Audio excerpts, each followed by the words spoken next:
Hey, Dragon Slayers. This morning I was 241 and I just got through eating about 5 minutes ago. Glucose 100. So,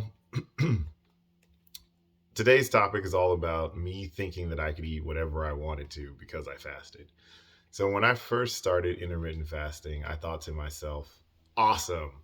Like, if I just limit myself to an 8 hour eating window, I can eat whatever I want. And so I did that for 2 or 3 weeks and I had Chick-fil-A a lot. And because I thought it was the healthiest of the fast foods. During that 8 hour window, and then I would throw in some veggies because I thought, not saying veggies aren't healthy, but I was like, yeah, I should also eat some vegetables.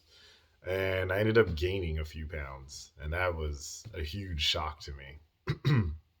So, especially when I was doing extended fasting, I would fast for 72 hours. And then I would spend the next 4 days of the week being a little lax on my diet. Because I thought, well, hey, I fasted for 3 days. I should be able to eat that slice of cake now. It's fine. I can eat that burrito. I fasted for 3 days. No problem.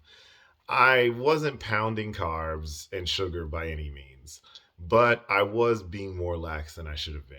So instead of my usual 20 grams or less per carbs, I was doing like 75 to 100 grams on those 4 days of the week that I was eating.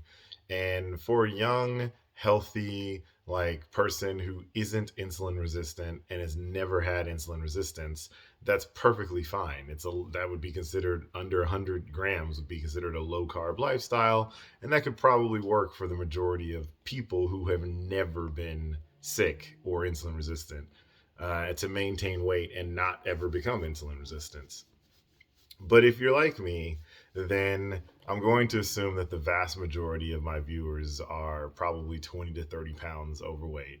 And you either have currently or have had elevated blood sugar, insulin, very high fasted blood sugar, high A1C numbers, and therefore that means that you're very insulin resistant. So there are so many different ways to intermittent fast. I choose to do 16 to 20 hours a day. That's my baseline. There are many different ways to do keto. When I did keto, I chose to do clean keto, which is where you're still eating green leafy vegetables and you're mostly eating the meat that you eat is mostly grass fed, pasture raised meats, right? And you're not eating any of the bad oils. You can lose weight doing dirty keto, but I don't think it's optimal for long term health. Not everything that makes you lose weight is healthy for you. And not everything that you hear is healthy for you. And that's where you've got to do your own research. No one understands your body better than you, period. Because every person is unique. And this is why you have to try things out. What might work for one person might not work for another. Some people some people are like horrified of the idea of doing carnivore.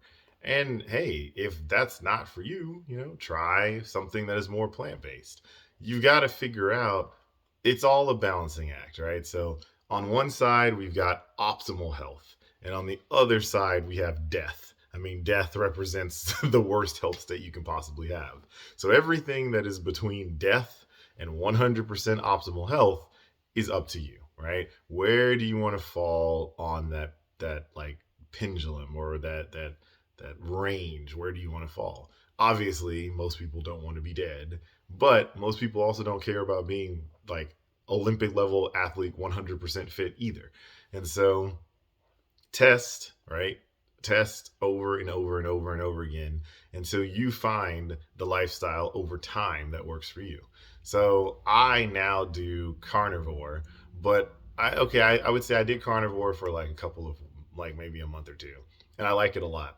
And I've kind of transitioned over to hyper carnivore, so that's where at least 70% of your calories come from protein and animal sources and animal products. I do about 95 to 98% of my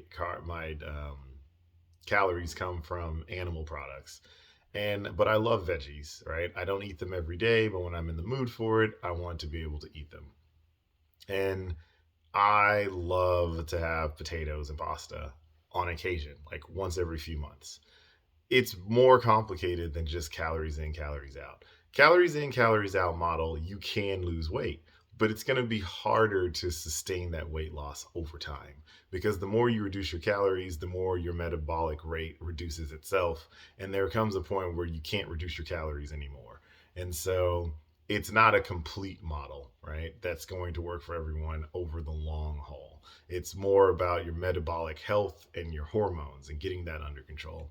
So that's what I've got for you guys today. Stay tuned for more because remember that together you and I will slay the dreaded diabetes dragon.